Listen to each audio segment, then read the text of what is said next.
Also, thank you for your patience as we figure out technology here. So, we're going to do a little bit of a brief intro about ourselves, and then about Tri-Faith, and then talk a bit about what we mean by the 5 B's of religion and spirituality.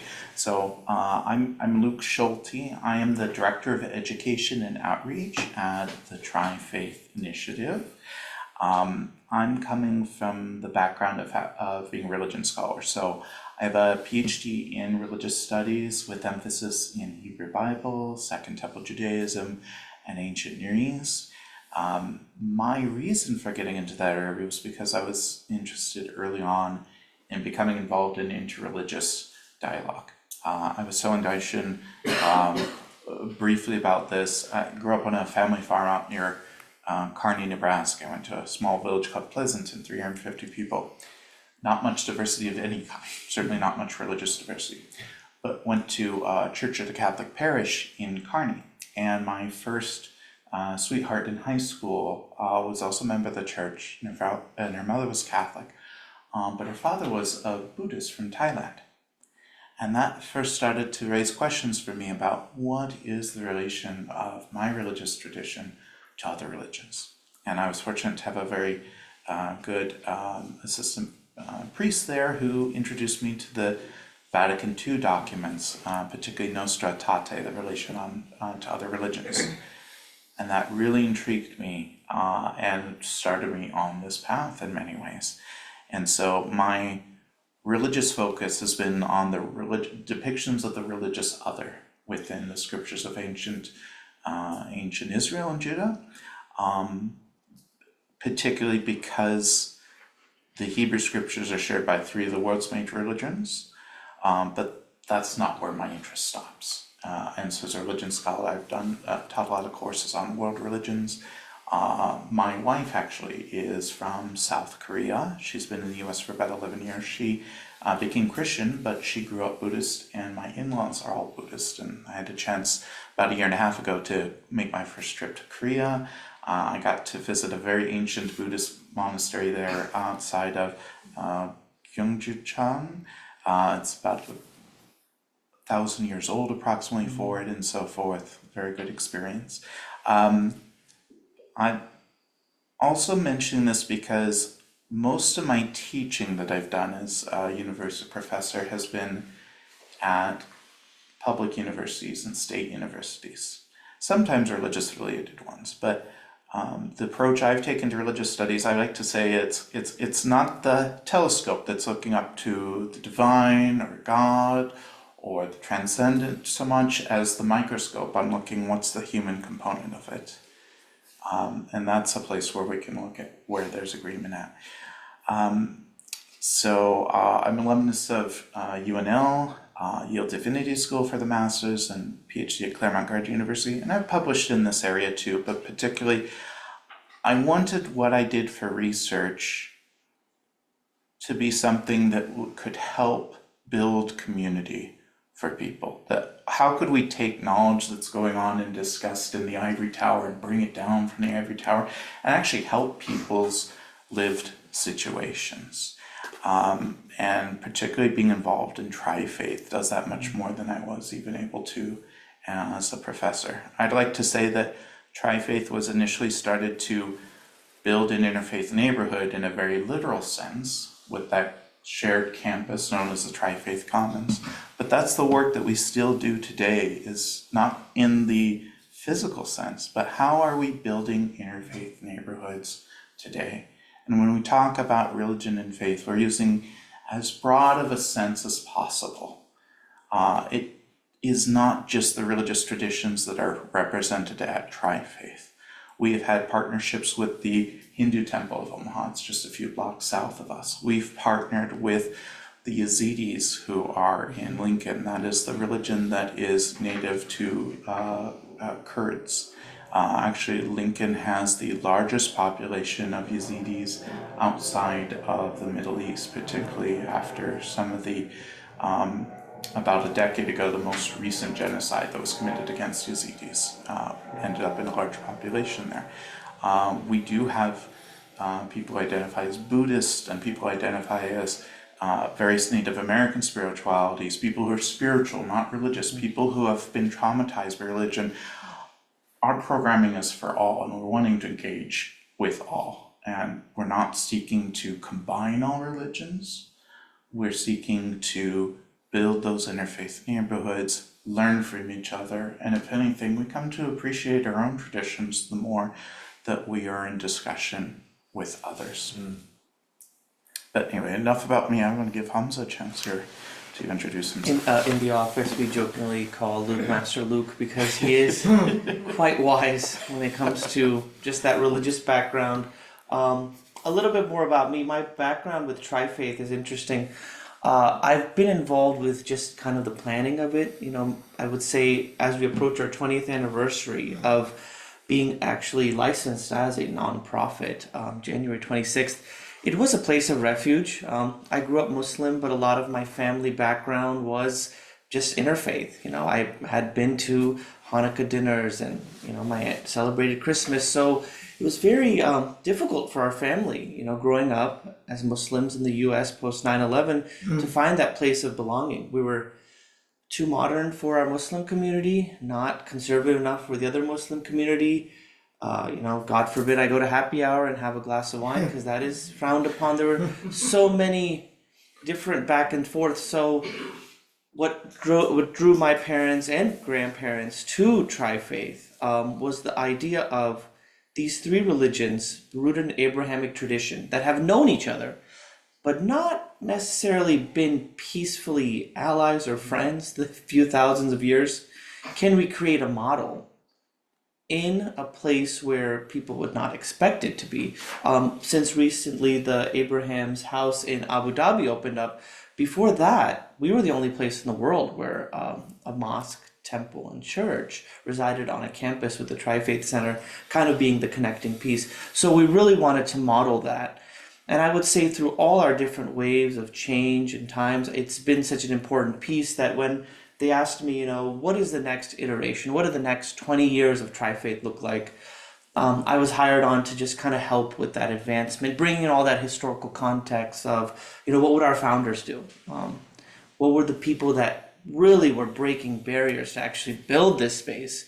I would say just even in this last weekend, the activity in our space with all the talks, but even after today, I mean, the beautiful part that we're able to have this conversation with you on the 5 B's of spirituality, but then I get to go back to Tri-Faith and then have a dialogue with the Imam and our pastor on a different topic, all in the same day, like within the same 24 hours.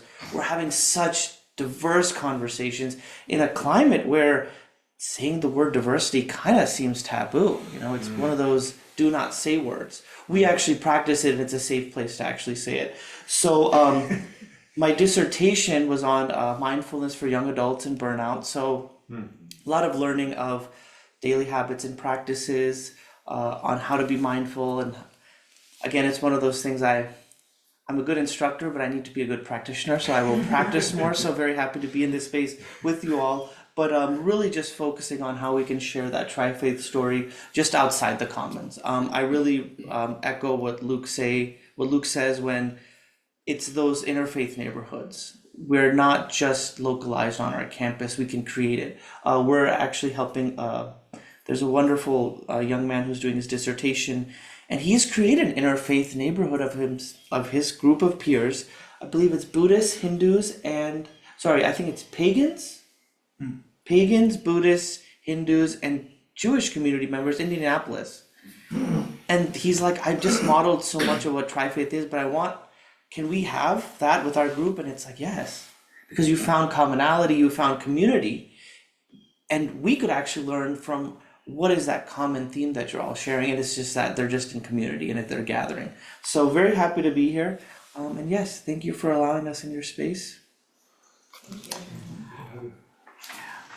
And briefly a little bit about the Tri-Faith Initiative. So there are actually 4 organizations that are on our campus. It's called the Tri-Faith Commons. We have here is Temple Israel, our Jewish partner, Countryside Community Church, our Christian partner, American Muslim Institute, our Muslim partner, and then the Tri-Faith Initiative is a 4th entity, a 501c3 nonprofit charitable organization, not a religious organization, but a charitable organization located at the Tri-Faith Center. And I mention that distinction because our specific organization itself does not have a religious identity. We engage with people, as I mentioned, whatever their identity is. So our mission, you'll notice we don't specify anything about a specific religious tradition, that we cultivate inclusive environments to advance interfaith relationships and understanding. And we envision a world in which differences are honored, similarities are built upon, and everyone belongs. So, to give a little bit of an overview about what we're going to be talking about with the 5 B's of religion is, we're doing this a little bit of an intro. I also want to tell you briefly about what's the religious landscape within the United States. So in other words, like what percentage of the population identify according to different identities with religions. Then we'll talk about this concept of the 5 B's framework for religion and spirituality. And then we have this opportunity for self-reflection activity that involves this tool, this 5 B's framework tool. We want to mention a few key takeaways and then open up to discussion as well for that. And throughout here, we're going to be doing a little bit of back and forth so that you're not hearing just one perspective on each of the B's, but multiple perspectives here. So one of our good sources of information is the Pew Research Center. And actually, they had a little bit of a break for not doing a U.S. religious landscape survey for a few years. I think the previous one was pre-pandemic.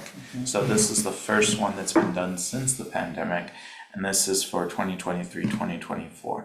So for adults within the United States, 62% identify as Christian, 7% as other religions, and 29%, so nearly a third of the population, as religiously unaffiliated. I'll come back to that one just a moment here, but out of the 62%, you can go into further research about which particular denominations of Christianity. For other religions, the largest out of that 7% is Jewish, 2%. That's actually similar to what the makeup of the Omaha's population is. For the percentage of Omaha's population that identifies as Jewish is also about 2%. Same with Muslim, about 1%, half to 1% in Omaha. Buddhist, about 1% of the United States. Hindu, about 1%. Other world religions, a little bit less than 1%.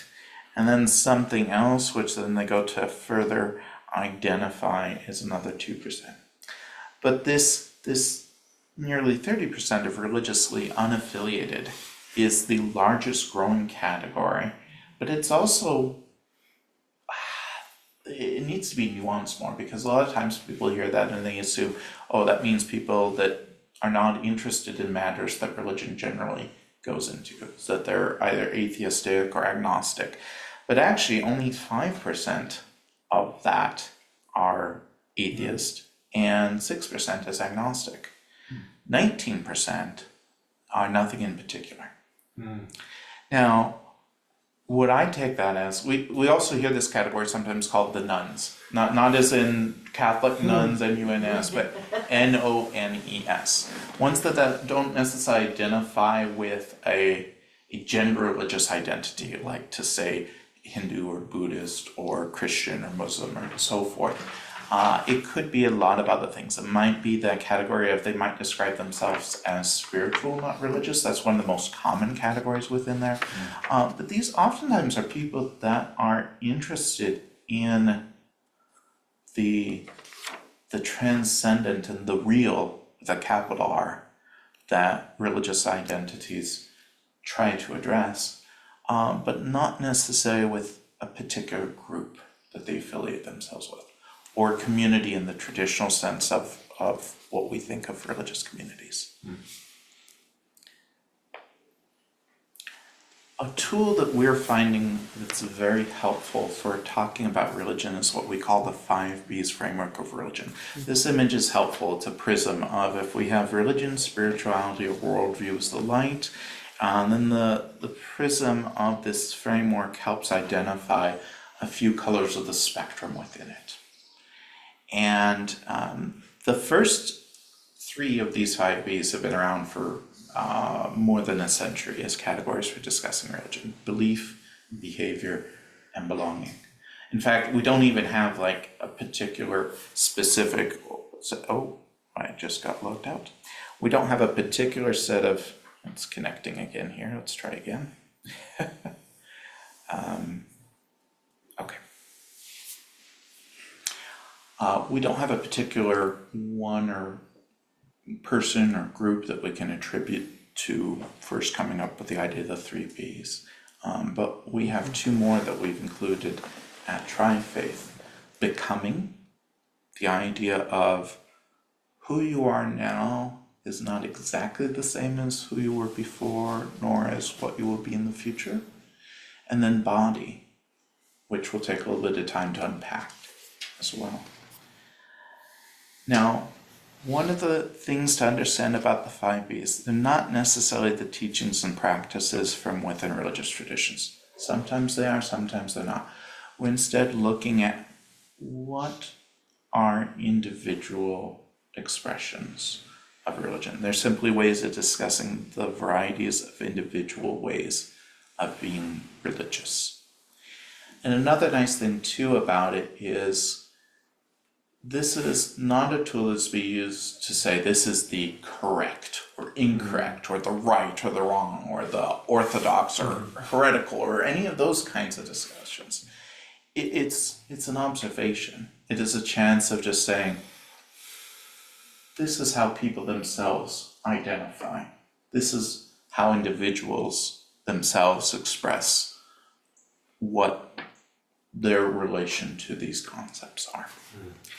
And when I talk about religion also, I'm not going to give a very specific definition. We're trying to use as big of an umbrella term as possible for it. I think the closest I would say to a definition would be what we were talking about, the great religious philosopher John Hick earlier. John Hick in his work on interpretation of religion talks about the real with a capital R being perhaps one term that we could use that would be agreed upon by many different things that we would identify as religious or similar to religion. And Buddhism, for example, depending on how one identifies, can identify as a religion or not a religion, or, but various traditions of Buddhism engage with that concept of the real in different ways, or the transcendent might be another category I like to use as well. So these 5 B's also are useful for those who identify as agnostic or atheistic or nothing in particular too. And we'll talk a little bit about that more as we get into this as well. So we have belief. This is on one side of the sheet has these, and on the other we have some questions related to it. And what we're going to do is take a little bit of time to explore each of these B's a little bit, give you a chance for self-reflection on this as well, if you'd like, with your notebooks. One of the goals of using the 5 B's is to combat what we call the monolithic mindset. So here's a chance for a brief Greek lesson. Monolithic comes from 2 Greek words. Mono meaning one, and lithos meaning stone. In other words, a monolithic mindset is to think that another group is all just one unburied stone.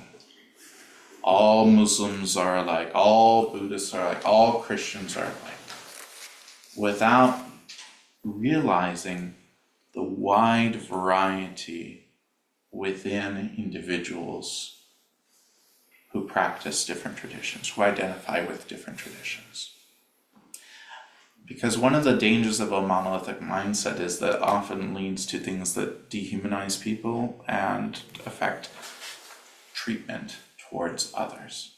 But if we start to realize our own diversity within our larger general religious identity, that starts to lead us to think of maybe there's variety among others who identify as a single identity. So, the first thing we want you to take a moment to do, and welcome to write down and just keep in your mind and so forth. Or close your eyes. Yeah. If you it is such a beautiful, it's a beautiful story going through the 5Bs, because as we go through, there'll be these little sparks of you think about your own experience. So if that just comes naturally, I know I've had such discovery with my own, just learning how we teach the 5Bs on what is my gender religious identity? Who am I? What am I becoming? And then that journey. So if that just comes natural, just feel free to do that as well too. So if you were to give what you hear in business terms as your elevator pitch, or whatever, if someone asked you what your religion was, what would be the short answer that you might give? You know, that's the trick. It's like, well, the short, and there's a reason we're doing the short, because we're going to allow for nuance in the rest of it. It could be Buddhist, it could be Christian, it could be atheist, could be spiritual, not religious, could be secular humanist, could be, you know, all sorts of things.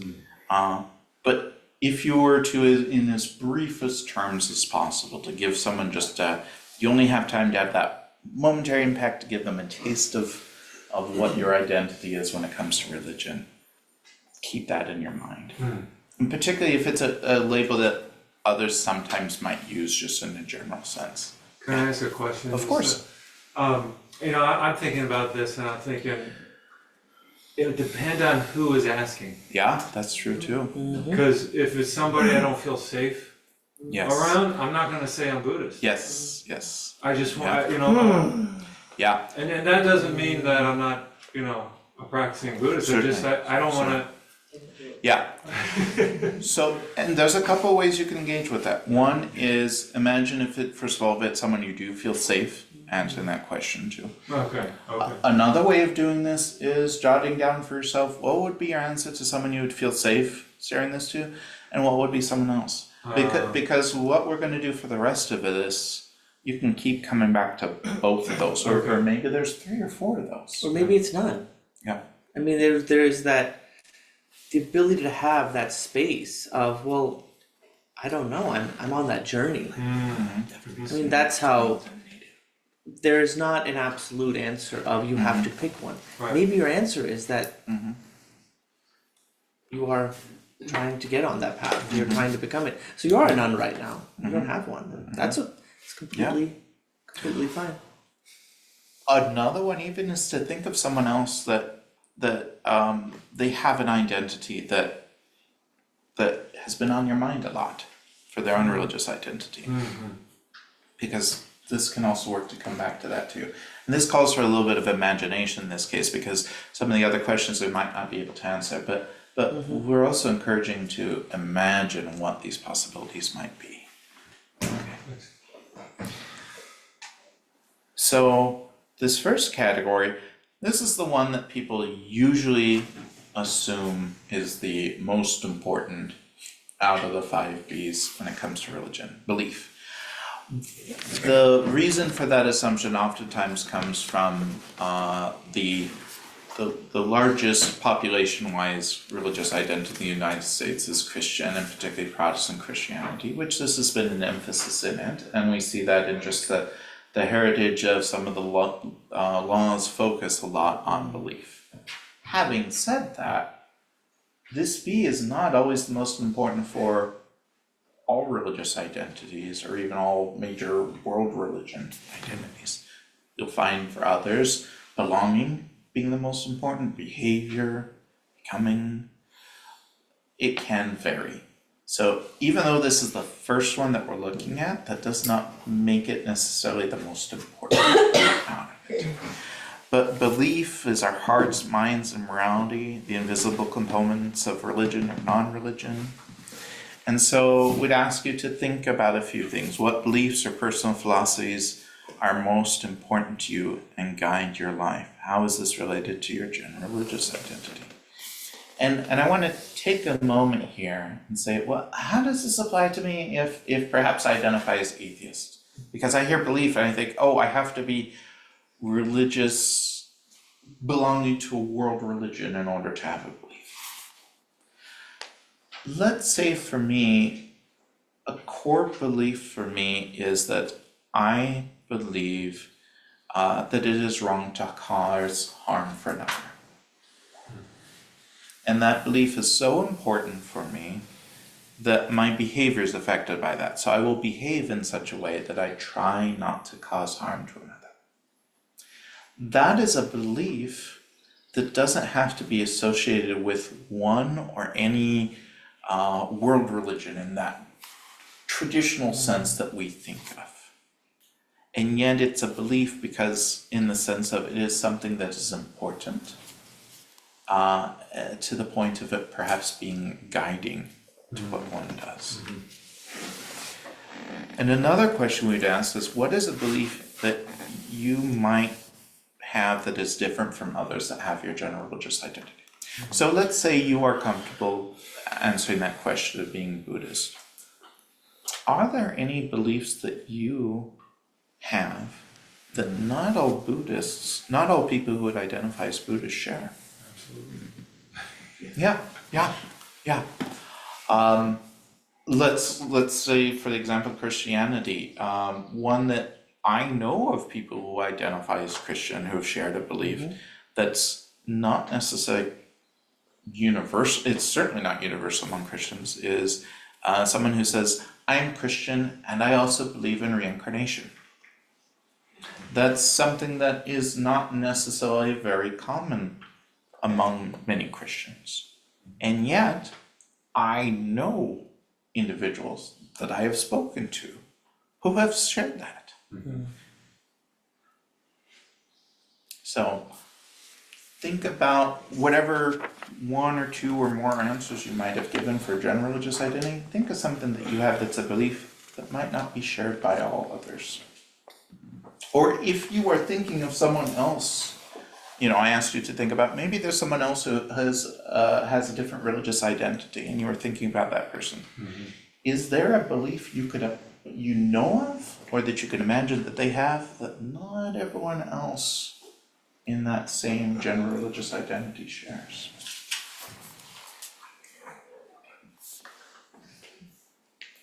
So I want to turn over to Hamza for behavior.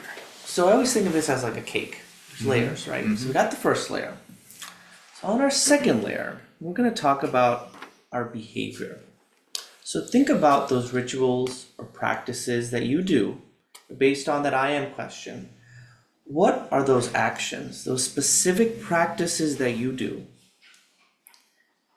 and why and how they're meaningful for you? I know for me and our family, since we've been involved with Tri-Faith, we do a Tri-Faith Christmas tree. We have a beautiful Christmas tree that we take out and we put on ornaments. And it's because people during the holidays would give me Christian ornaments. Or during Hanukkah, someone would give me a beautiful little mini menorah thing. Well, what a beautiful way to symbolize it. And then we'd put artifacts from our Islamic culture on there. Things we might have got during our Ramadan or Eid. So we have this beautiful tree. It's very unique. Not a lot of people do that, but that's something we practice. And we set up our Christmas tree at the day after Thanksgiving, because so these things have become behaviors that are, well, of course, that's what we do. We put up our Christmas tree and we take it down January 1st. But these are practices and rituals. Does that mean that all Muslims, or quote unquote modern Muslims, more progressive Muslims? Well, no, it's my behavior. It's something that I do. That doesn't mean every Muslim should do it or does do it, or that there's anything wrong with doing it. I think what we struggle with, and why the 5 B's are so important, is that we're always told, well, that's wrong. Your behavior is not Christian-like. Your behavior is not very, you're not following the scripture. You're not following the rules. When really, 5 B's are your experience with your spirituality. So think about that as how it relates to you. How, again, I always say it's what's meaningful. It's these things that are kind of second nature. Maybe it's, you come to the Zen Center a few times a week. Maybe it's part of your ritual. It's become part of your general religious identity. Maybe it's a once a month thing. I mean, there are so many different ways. Maybe for Easter, you're able to, I go to Easter brunch at, my sisters or grandmother's, and we just always have done it. Does that make you Christian? Does that make you not Christian? again, it's a bigger thing. It's a behavior. It becomes part of your gender religious identity. Is this the three sisters part? Yes, this is a good one to mention about the three sisters. I will end with the story of the three sisters. So there's three Muslim sisters. They all grew up in the United States. So the oldest sister is very, very strict on the rules. She wears hijab. She's very, very dressed very traditionally in Islamic garb. And she tries to teach her other sisters, this is how we should behave. We shouldn't drink alcohol. We shouldn't talk to any male figure. We should abstain from eating anything that's not halal. So can't eat anything that's not halal. And she's very strict on that. The second sister also grew up in the US. She's like, well, I grew up here and I want to celebrate my 21st birthday. I want to go out and do all these things that, an American college or teenager, like I want to experience that because part of her kind of experience is she's an American Muslim. And she doesn't feel like she needs to follow those rules so strictly. I mean, she'll follow dietary restrictions and, fast during Ramadan, but everything else is kind of, just, that's all that fluff. It's fine. You don't need to worry about it. The third sister is like, well, I identify as Muslim and I don't want to do any of this. I don't want to follow any dietary restrictions. I don't want to fast during Ramadan. I don't believe in it. I don't want to fast, but I still identify as Muslim. I want to go to the mosque and I want to wear the clothes during our holidays and I want to celebrate with my family and grandparents. So three sisters, all three identifying as Muslim, but their behaviors are different. Now, is there a right or wrong? No. It's what their practice is and what is meaningful for them. That goes on their second part of their from belief to behavior on their general religious identity. And that's an excellent example also how, for that first sister, perhaps behavior is the most important thing for her religious identity. Maybe even more so than belief. Maybe one of the other sisters' belief is more important. Maybe for a third sister, belonging. That feeling of, I'm Muslim, whatever my particular behavior is, whatever my particular beliefs are, I belong to this particular group. So it's important to recognize that different religions and even different individuals within religions might emphasize a different one of these B's than others. And maybe at different points in their life too. Belonging are communities and connections. And this can be in the traditional religiously affiliated communities that we might think of a temple, a synagogue, a masjid, a church. But it can be broader than that. And so where do you have your most meaningful belongings? For me, a major one's tri-faith. To me, even though tri-faith and my job isn't specifically what you would think of as a religious community per se, but the meaningfulness of it to me is important for my belonging to it. In what ways are these belongings related to your general religious identity? Sometimes they might coincide very well, sometimes not. For example, I know of some Catholics who also belong to a Masonic lodge, and some teachings within Catholicism are against Masonic lodges, but for this particular person, that's a very meaningful belonging for being part of that community too. Are these groups or places you feel a sense of belonging different from others sharing your general religious identity? So in that case, maybe not everyone else that's of that same general Christian Catholic might agree on that. Are there places where many people sharing your general religious identity feel they belong, but you don't? Okay. Are there places that maybe other fellow Jews feel that they would belong, that if I was Jewish, might not feel I belong there, maybe some feel very belonging to an Orthodox synagogue, and others would not feel that sense of belonging. Maybe they would feel more belonging coming to the mosque or something because of their friends there too. And belonging also can be, for some people, the most important category. So, to use that example within Judaism, for example, there are many individuals who identify themselves as secular Jews. And part of what that means is they don't have the general beliefs taught within Judaism. They may or may not keep some of the behaviors, so they might keep kosher, they might not. But for them, belonging is the most important aspect. That's why they still identify as Jewish, because for them, they identify as being part of this group, and that belonging is more important than the beliefs or even the behaviors of that particular group.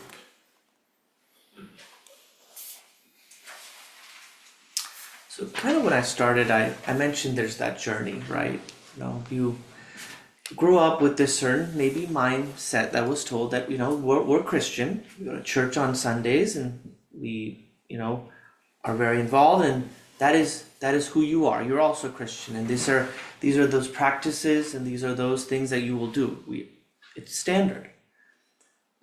Well, when we get to this stage of becoming, maybe at this point of my life, I just don't feel that. I would go to church because my grandparents and my parents, but I never felt like I belonged there. I followed the belief and I had the behaviors, but I don't know where I am right now. I'm almost kind of like on a journey.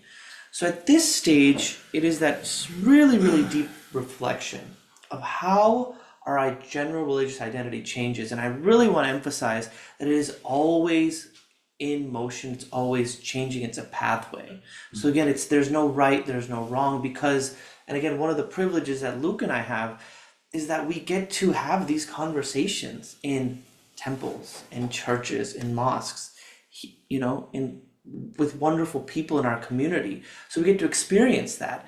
Indirectly, that adds to my general religious identity, because I, as a human being in this world, realize there's such a beautiful spectrum of wonderful people, and I should not judge people based on their religious beliefs. And I wish that's something we could teach others to do as well too, is that I should not judge based on certain preconceived notions. But for me, understanding, if I disagree with someone, or if they are using their religious identity to charge a topic, I understand though is that they are maybe becoming, maybe my exposure to them by meeting someone. When we went to our Seder dinner at the temple, it was the first time that multi-faith, tri-faith staff had gone.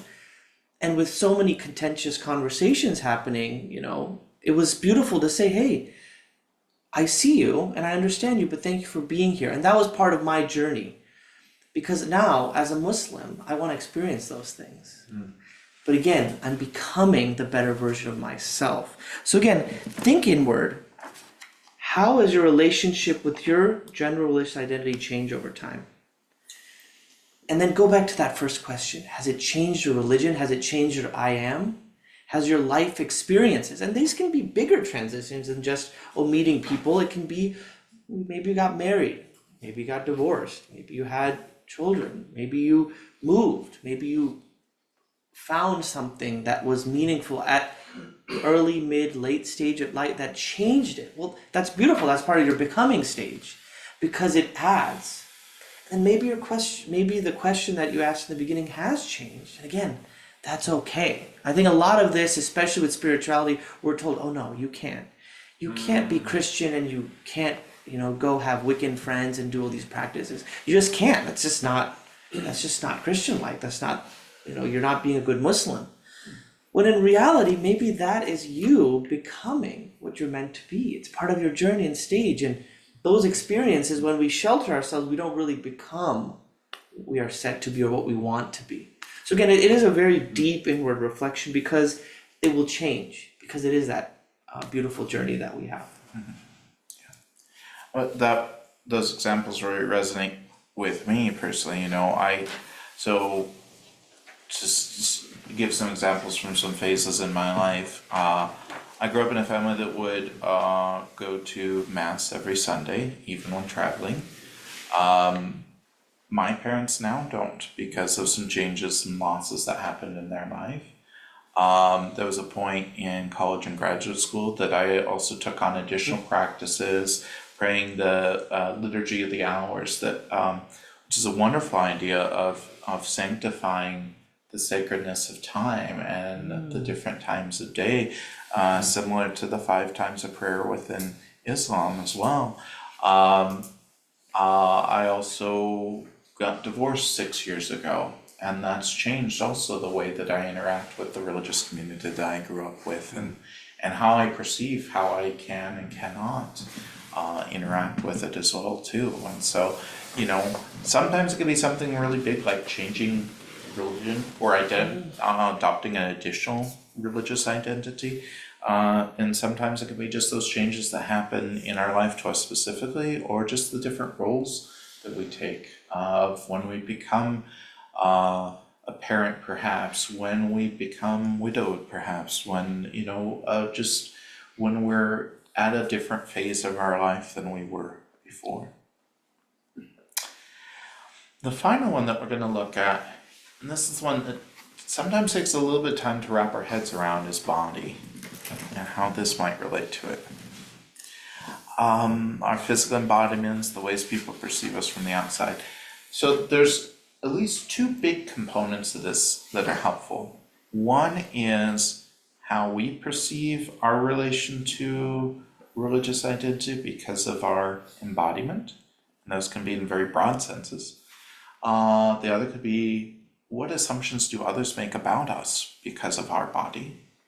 And then also a third category within there could be, are there different views related to body, to physicality, within religious traditions? So what do people assume about your religious identity based on your body? So let's say that Hamza and I, neither one told you our religious identities. Might you make the same or different assumptions about us? Just those quick assumptions you might make about us if you'd never even met us. Would they be the same? Would they be the different? If my wife, who is from Korea, was here and you didn't know anything about my religious identity or her religious identity, and maybe you didn't even know we had a relationship, would you make the same or different assumptions about us? I have a former colleague and friend who, like me, is of European ancestry, but he had very dark curly hair and a dark curly beard. And he oftentimes had people assume at certain times that he was Jewish, and so he experienced anti-Semitic remarks to him at times when he didn't even belong to that particular religious community. And there were other times people assumed he was Muslim, and people aimed Islamophobic remarks at him. And once again, he also was not a member of that particular religious community. He shared that at times in his teen years when that happened, that caused some impact on how he related to those religious traditions, kind of in a negative sense initially, in that he felt like, oh, I have to separate myself more from that. And he changed a lot over time for it. But to realize that impact body could have too. But it also can have impact for us, maybe how we think of how we relate. So let's say I'm Christian, and let's say I am in a wheelchair. I have need of a wheelchair, and I want to be a reader, to read from the scriptures at Sunday service. Now, does my church have a ramp that makes it accessible to go up to that upper level where the lectern is or not? And whether or not it does might impact the way of my sense of belonging within that community. If it does, then yes, maybe I feel, oh, I belong, this was set up for me. If it doesn't, do I maybe have an impact on feeling like I belong a little bit less? Or let's say I'm an altar boy and none of the robes are large enough for a kid my size. How might that impact what I view my sense of belonging is. These can be sometimes subtle ways, but they can also add up. Overall, to question big about, where do I belong in this? Can I behave in this way based on my body? Maybe I have an impairment for hearing that could be related to becoming that. My father, for instance, has lost more of his hearing and has to use a hearing aid. And if things are set up that he's able to hear through it or not, or if he has access to that or not, he might have a different experience going to religious service because of that. But there can also be aspects of the human body that come up within religion too. What about religious traditions where women might not be allowed certain roles? Certain forms of Christianity don't have women as pastors or priests, and other denominations do. And how might that affect my relation to the religion? Think of a lot of the hot button topics that relate to policies related to sexuality, to gender, to reproduction. Those oftentimes intersect with what certain religious traditions say about aspects of the body. So that's why we find this also it's a category that's helpful for starting to ask these questions that we might not think of otherwise. And in fact, that's something that's kind of helpful with the 5 Bs, we would say, in general, is it isn't necessarily that you're always going to have all the answers to this for other people. But first, if you can realize how you vary from other people who might have your general religious identity, you start to realize, oh, well, if I'm not like all Catholics, then maybe Hamza isn't like all Muslims. Maybe there are other Muslims who are different. Maybe there are other Buddhists who are different. Maybe there are other atheists who are different. Maybe there are other humanists that are different. We start to nuance that more. We start to see it's not all one stone, not all monolithic. And the 5 Bs can be used as a tool for finding out about general religions and to learn more about individual variations within religion. So it's helpful to sometimes get that initial sketch, but more importantly, it's a good way of keeping in mind that there's a lot more complexity under the surface. And in fact, we won't always know all that complexity, which leads into another point. Don't worry about having all the answers. Sometimes it's just helpful to know, how might we ask the right kinds of questions? When we reflect on each of these Bs, those can be a way of starting us to think about what questions can we ask to help find ways of bridging into a relationship with another. Curiosity is really helpful for this too. I wouldn't say like an overboard curiosity to the point of, if someone is not answering and they don't feel comfortable answering, we don't have to pester them with our curiosity. We don't want to go too extreme. We want to find that balance of not too tight of a string with their curiosity and not too loose that we're not even asking the questions, but that right balance with it. Because curiosity and a curious spirit done with kindness goes a long way to others forgiving us for what we don't know. And I would echo that, just as we're on that journey, that person that maybe you had so much commonality with a few years ago, that you see that, oh gosh, we're just so different. I've got a practice, I've got my community, my general religious identity. I can check mark it all off, but I'm worried about my friend, and they're just, they're exploring pagan rituals, and I just don't know if that's safe, or they're being too spiritual in this sense, they're not coming to church. Maybe it's that either or, right? It's just understanding that, them learning from you, and maybe just having that olive branch of, hey, I understand that you're exploring this your religious identity, and maybe that's just something you need to do. That is so important. It is such a vital piece that I always took away as it made me learn from people that, maybe, and again, there was we had a meeting we had this presentation at a different place, and someone compared a political view, and they said, I just don't agree with their political view. And I said, well, think of it to this. Maybe that's part of their journey. Just like their spirituality. Accept it, understand it, but also extend them to explore.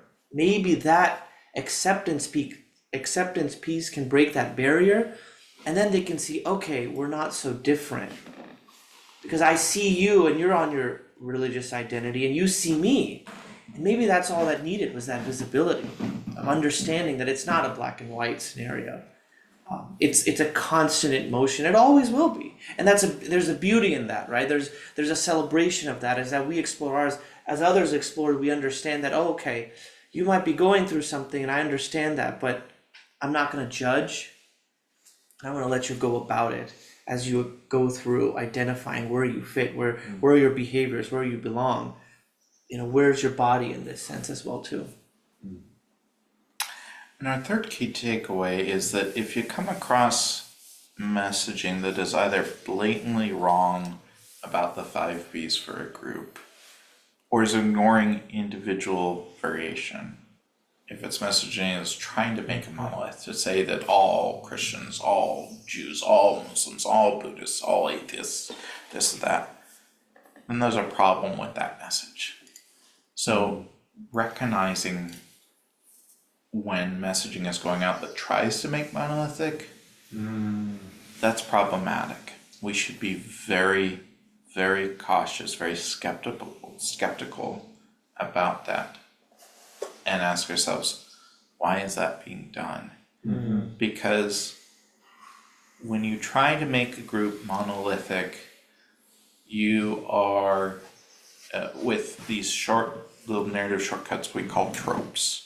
We've got another presentation that we sometimes talk about anti-Jewish and anti-Muslim tropes, but tropes try to make monolithic. Tropes try to flatten groups and the people that make up those groups. And those then are not much further steps than start to, in subtle ways and then not so subtle ways, dehumanizing by not allowing for recognition of individual variation, of the uniqueness of individuals. I have a little trope story. So when we were doing our first interfaith iftar at the Tri-Faith Center, it was something we were planning in January. We'd never done one. It was something that the founders really wanted. There's an individual that came up to me and said, well, you're doing interfaith iftar, and it's like a Muslim thing, and Tri-Faith needs to be this, and we don't think it's a good idea. It's really not very American to do it. So I said, come to our trope talk. Come to our talk on tropes. And we'll see how you feel after that. And so this is a little teaser. So did you know that Thomas Jefferson hosted an iftar in the White House? Wow. Thomas Jefferson found that people were coming, and now this is not to say Thomas Jefferson good or bad, or as just a fact that he hosted an iftar. He found out that there were Muslim dignitaries coming way back in that time, when early American history, and he hosted an iftar for them that was appropriate based on his Muslim guests, because he knew it was Ramadan and they'd be fasting. So after that trope conversation, that individual said, I did not know that. I said, well, I think that sounds pretty American, and I think interfaith iftar would be too. So again, the trope conversation, again, it breaks that barrier because it shows us things we didn't know. And I have yet to meet anyone, because when I read it, I was like, I didn't know that. So I was like, that should be something I should be teaching people.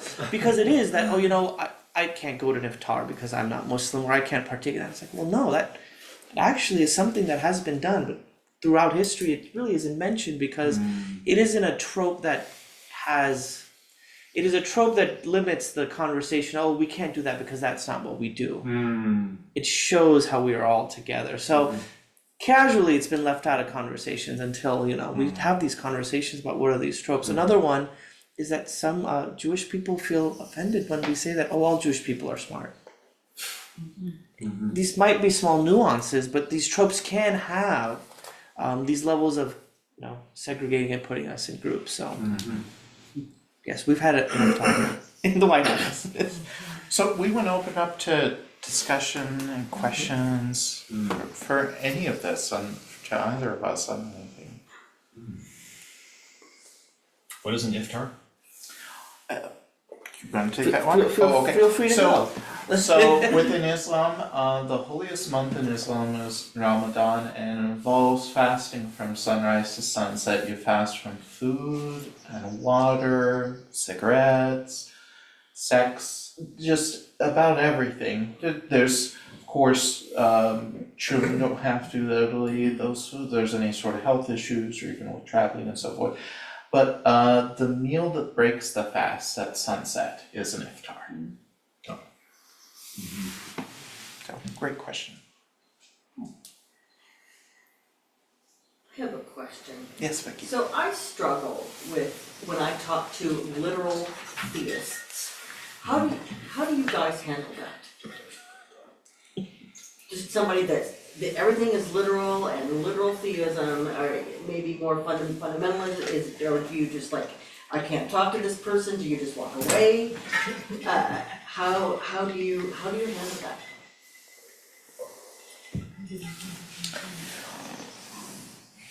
So I have to think of more of my personal interactions than, there haven't been a lot of times I've necessarily had many folks ask me those questions when they come to Tri-Faith. We have had some times of coffee in the commons that some representatives of some churches that are probably a little bit more similar in identity to that as well.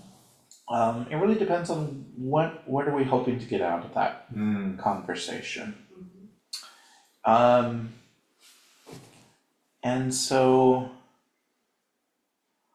when I've done it, sometimes I try to bring up some questions that can be helpful in those cases to think of some other things. In my case, if it is someone who is also Christian within that and talking about particular discussions of the Bible, a lot of my research is specific on the Bible within some of the original languages and older manuscripts. And so I sometimes see where there are opportunities, maybe I could teach a little bit on here, just to not directly do anything that's like an attack, but to start to get an idea of, are they aware of some of the history just with the transmission of text, for example, on the languages, and the idea of any translation we do is an interpretation. I don't know Italian, but someone I know who does once stated that the word in Italian for translation also is directly related to the word for traitor, Yeah. because there is a way of you're betraying in a way with it. That's Um, something to think and about. there's something to that, and that there's all sorts of translation technique discussions that get up in there, but if we start to create room for, there could be even just different ways of translating, then it starts to just raise some questions of maybe there is more than one way something can be viewed. But it really depends on what's your goal that you're going in there for it too. And I have to think about, like, if I'm doing like Tri-Faith, what are ways that, we're trying to build interfaith bridges, and so can I do in a way that we can have a better understanding of each other? Are there places where we can agree to disagree? But also, are there places where we can find agreement actually for this being a worthwhile project to be in relationship as neighbors with each other too? And are there aspects that can be called upon even within that particular person's form of Christianity that would call that as well too? I would just say, again, knowing your intentions, if you're speaking to that person, and I know you personally, I would assume that it's a great, you're going out and you're wanting to either teach them something, help with something, or just your intentions are good. I would always say is that when we're talking to people that are, again, if they're coming from a extreme point of view, or if they have an intention, just to know that, well, what is the intentionality of this conversation? What are we trying to do? Are we just having a conversation where they want to learn more about me or what I do? Personally, I work really hard on my inner peace, my spiritual practice. I don't have any time for anybody to disturb that. And if their intention is that they would want to take me down a level mentally, physically, or spiritually, bashing things that I believe, I work really hard on my inner peace. I have no time for anybody to mess that up. So if we're talking with people that are trying to, and we've had situations that, again, our staff has handled very well, where people will want to be part of conversations, but their intentionality is not to have the conversation, but to be a disruptor. We don't have time for that. Having said that, if maybe on their spiritual journey, they're just struggling and they need a space to start that conversation, that's different. But again, it's that medium ground. But if you can I always say, put your feelers out there. If you feel that you're talking to someone and there's no kind of common ground, or their intentionality is not to build a bridge, but to kind of create not even a barrier, but a barricade, is it worth your inner peace to even go there? Or is it worth your time to do something that builds more? Here we can have that space to, talk about these conversations someplace we don't. Yes, question? Sure, thank you. Yes, and right on the same topic, is it worth it to go there? My name's Ben, by the way, and thank you so much. What if they're really close to you and you're gonna have to keep having that conversation over and over, and they always wanna bring it up, and then how do you deal with that? Still working on that one. Talk to Yeah. your therapist.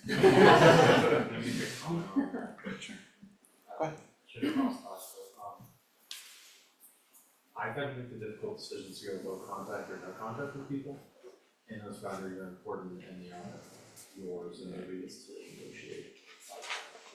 You can always walk away and large, that's. I think his alternative is some kind of balance, whether it's verbal, physical, and that's not aligned with at least this practice. And it's so easier said than done. I mean, and these aren't strangers on the street. These can be people that are close to you. It can be family. I'm at a point with my oldest brother, I've had to, in a sense, unfriend him. And it's amazing that people even grow up in the same family. Yeah. How somebody can go to such an extreme, they just say extremely right. So he's gone extremely right, and I've just got to the point where he's offended my sisters, he's offended other family members, and it's just a point of, I will not do this. It's just, and that's not that I don't love my brother anymore, I still love him and I care about him. But I'm not gonna put myself, as you say, you're not gonna put yourself into that place. You're working on your sanctity, if you will. Yes.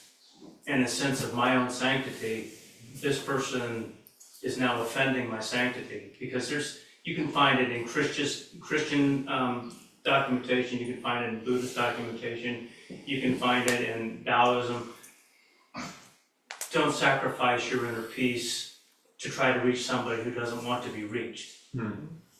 Well, I have to say, I mean, I know the situation that Benji's talking about. Two more.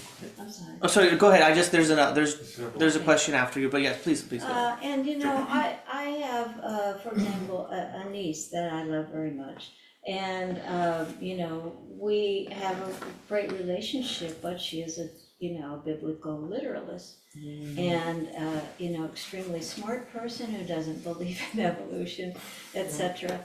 And I find that, if anything like that comes up, that I just turn away from it. And I don't know if that's right. She doesn't push it, and I don't push it. And, that as long as we show each other personal respect, that's just how we deal with it. But it's beautiful how there was that common theme of love. How you still love that person, but you love yourself more to protect your inner peace. It's easier said than done.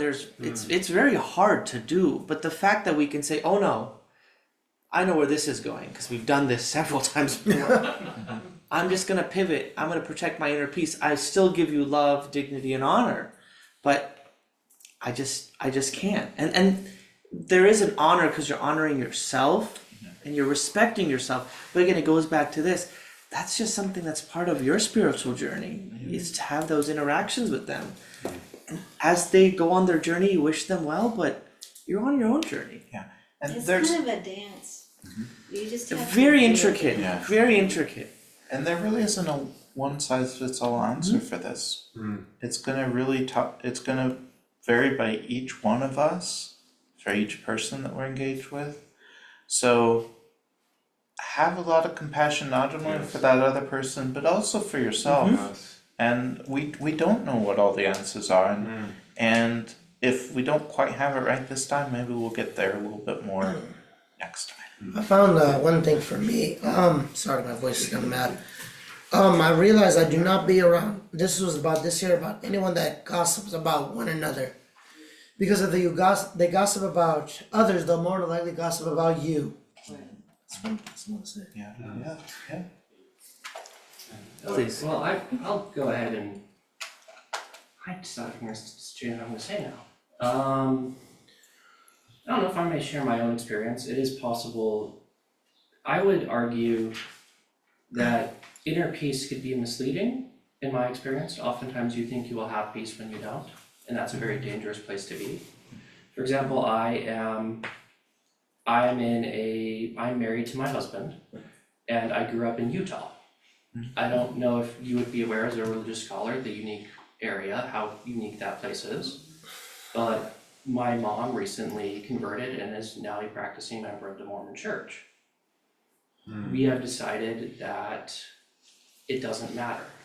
It's possible, and she still supports us, and once again, it's important to recognize people as an individual. And it is possible to work with people who have very different religious beliefs without compromising your integrity. And I would like to argue that if we are cutting ourselves off from reality, as I have seen many times in my life, and I have done myself, then we are not in peace. I am gay. I'm bi, but I'm married to a husband, so I present gay. If we don't act up and we don't speak, we lose our rights. We lose my husband's ability to stay in the country. Inner peace is great and it's important, but it has to be built on a solid foundation. And in your case, that's love. Yes, And you can't grow if you're not uncomfortable. exactly. I would say one more thing is that gathering. If you can be amongst people to have those conversations, again, when you reflect inward and you find that, okay, I've kind of put in the people that are those disruptors, but then I've also found the community that I can kind of share, and that was a very personal story that you shared of what you're going through. It helps because then you're with the people that will then elevate you to the next level, because they might come from, oh well, I'm kind of going through something similar, but it's with a sibling, or I'm kind of going through something similar, but it's maybe through, the political sphere. And again, it's outside of this space where we have to live in the real world, and it's not pretty out there. It's tough. But again, as we gather together with that community of those people that, oh, you actually add, like, my bucket is more full. It's actually overflowing when I'm with my community, my people, my friends. That again elevates you, because then you can have those conversations of, hey, what should we do? As a collective, not as just a me. But then again, imagine that person that is, again, maybe someone younger than you, like a young person growing up in Utah who wants to live the life you live. They're kind of in that environment of there's just disruptors everywhere. Not to generalize, but generally there's a theme in Utah with the church there that they're probably not as accepting as some other places. Again, not to overgeneralize, but they might have a lot of disruptors. They might have to journey to find their peace, and that's okay. We have to go where we feel the most comfortable. And then again, it's the same thing of you plant, the seed of the flower where it grows, where it gets the sunlight and water. It's not always easy, right? Where's that perfect spot to plant yourself? Thank you. The one thing I would also add briefly too is, and we have a whole other presentation we haven't done for wellness about what we call our bridging chart, but there's ways of getting movement for people, for being more inclusive. In some situations, it's more of an intellectual reason. Other places, it's more the relationship. And then there's some places that it's a combination of those things. I think of a family member who I'm honestly feeling some anger with because of certain views and certain ways that they have voted that challenge for my relationship, being married to someone who's from another country, and the challenges for if she's able to stay here or not until our green card process is finalized. But I also think of, if I were to have a conversation more directly with this relative about that might actually sway some more, because there's someone he knows and cares about and is a family member, that maybe there would be some room for persuasion there might not otherwise have been. You know, that's very true. Doing the same thing ourselves with the green card, so thank you. Yeah, certainly. I think this is opening a doorway here, so people know that there's language around how to talk about these things, and that we can use that language here. There's plenty of spaces where we don't feel comfortable talking about religion, spirituality, our beliefs, etc. But this is one of them, and I'm really grateful, you guys. Thank you. Thank you for having us. Can I just ask a quick question? Please. It sounds like from what you've talked about Tri-Faith, that it's you guys going out and presenting and hosting and facilitating and whatnot. Do you have activities there that Tri-Faith Yes. sponsors that aren't related to any of the religions? Yes. Yeah. Yeah, I'll mention real briefly about those, and Hamza can jump in. Thank So one of them is each month we have a program that we call Feducation, because we feed you and educate you. We just need you. That's done with another nonprofit called House of Ba Foundation that teaches about, yes, they teach about inclusion through culinary experiences, and we have that each month. That was in March it was the Interfaith Iftar. We've done some of these programs. We did one on the 5 Bs back in February. I think that's part of what inspired for us being brought here. So keep an eye out for that. We're skipping June though, because we're having our 4th annual Race, Religion and Social Justice Conference. And that's going to be on Wednesday, June 11th, and we do have registration open now. And that's people coming from all walks of life. Some are religious scholars, some are DEI folks, some are community leaders, some are nonprofit leaders, some are educators, some are coming from the business realm. Just all walks of life coming together to have conversations. Particularly this year, the theme is fueling the work, and it's related to food and issues of justice that relate to food and food sovereignty, food being used as a tool for healing and also as a weapon, and so engaging with several different discussions about that as well. So that is going on now. Thank you, appreciate it. The food part of it, as Vicky just kind of alluded to, House of Ba will be doing the breakfast. And the cool thing about House of Ba is the graduates of their culinary accelerator this past fall, they had their gala. Out of the 12 were Muslim women that were primarily homemakers here in Omaha, because they had language barriers or their kind of traditional clothes, they were all wearing hijab, limited them from exploring their culinary passions.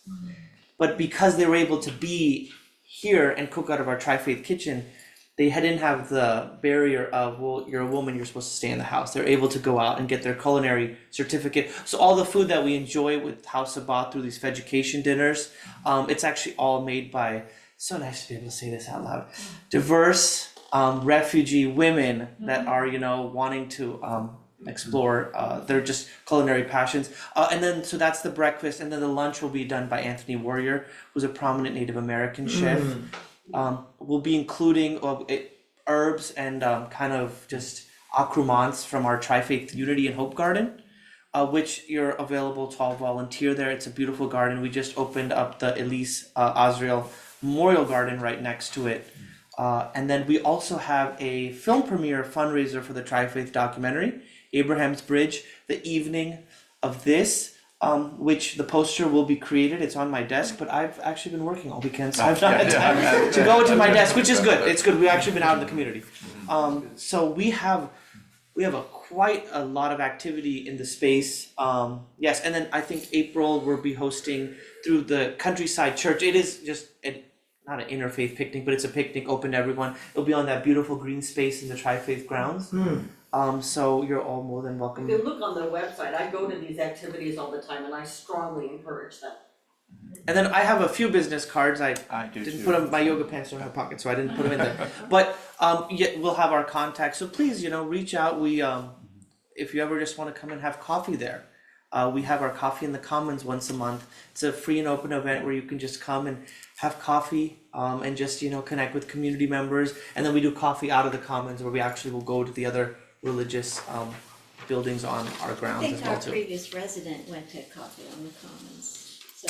Oh, Shinkyu, Yeah. yes, and he also came to our interfaith book club, so yeah, we had some very good conversations with Shinkyu. Thank you for sharing your morning with us. Thank you so much. Just a quick announcement, next month, when I'm here, we're gonna do a session. I wanna encourage everybody to join in, even if it's for one sitting. Come and do Zazen when there's a session energy there. You're gonna be meditating all weekend, but you don't have to come for the whole thing. And you can come for Sunday, of course, but you have an hour on Saturday to put aside and meditate with us. The energy during session is really, really powerful. And if you wanna have a Dokusan or one-on-one conversation with me during that weekend, I'm here and available for you to just come and sit with us. And then the following month in July, we're gonna be having our 50th anniversary. We're gonna have some wonderful guest teachers. We're gonna have GCon's teacher with us, Ted O'Toole. We're gonna have Tejo Munich from Asheville with us, and we're gonna have some fun things going on. So just keep those on your radar for June and July too. All right. Congratulations, Thank you. that's beautiful. All right.